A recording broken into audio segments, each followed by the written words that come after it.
Nice. And your documentary, I was on a plane watching, and I'm thinking, my goodness, the impact that you had. At one point in time, every radio station was tuned in to your radio show, which is what launched it all. How do you describe your impact on sexuality and how we talk about it? In those days, nobody talked openly about sex, about the words that we are using today. And I was very fortunate, very well trained. I'm also fortunate because I had the training by Dr. Helen Singer-Kaplan at Cornell Medical School.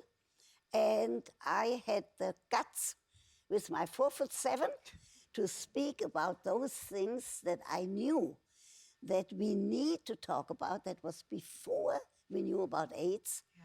But I knew I'd worked for Planned Parenthood, so I knew the importance of sex education. I knew the importance of talking about prevention if you don't want to be pregnant. So I was very fortunate because my accent was wonderful. People knew when they opened the radio, WYNY, they knew it was me. I have the 4th edition of Sex for Dummies just released, and you say that this is for millennials, really. Right. How different Not only for but I had special chapters for young people because I'm very concerned. Number one, young people are going to lose the ability to have a conversation because they're constantly on their iPhone. Not your audience. Look how nice. Nobody's on Well, we iPhone. ban phones. So, but this is very serious. So it's hurting the sex lives or potential sex lives of young people. Because there will be no conversation. There will be boredom. But they have sexting. No, sexting is not instead of good sex. Okay. So if a couple meets on an iPhone, on a pad, I have no problem with that. Except don't be stupid. Don't meet in a dark place. Meet in a hotel lobby. Meet someplace. Go to the movies. So you're okay with online apps, Tinder? No question. Okay, those are good. If you are smart, because on Tinder or on any of these apps, you can say that you are 6 feet tall when you are 4'7". Right. So you can. More and more couples say that they have a more restful sleep while in separate beds. Okay, I have no problem with that. Have a quickie.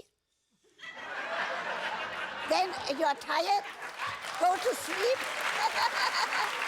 in separate beds.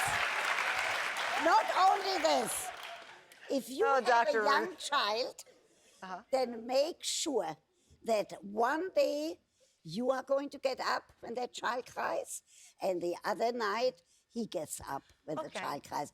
Take turns. Yes, I have no problem if people sleeping. Also, come here, I have to tell you something. Okay, yeah. My late husband, I was married for almost 40 years. That was the real marriage. The one before were legalized love affairs. My late husband, he snored. So it's all right to sleep in separate bedrooms. Okay. It has nothing to do with good sex. Well, have good sex and then sleep. How? Okay.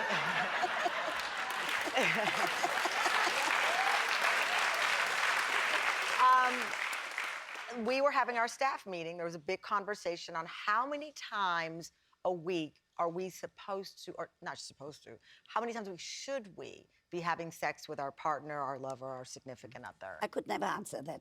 Sometimes your job is going well, you had a good time on your show, you feel like sexual arousal, you have to have more sex than at other times.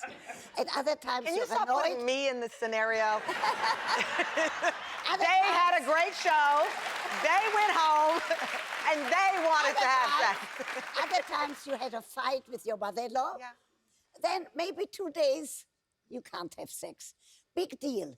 So 2 days go to sleep without sex. But should you go more than 3 days without sex? I'm not putting rules. No number game. No Okay, number games. okay. However, anybody who is on your show, who hears me talk about sex, and who has a partner, don't just pick up somebody here, who has a partner, I bet you that tonight the beds are going to be used. Oh!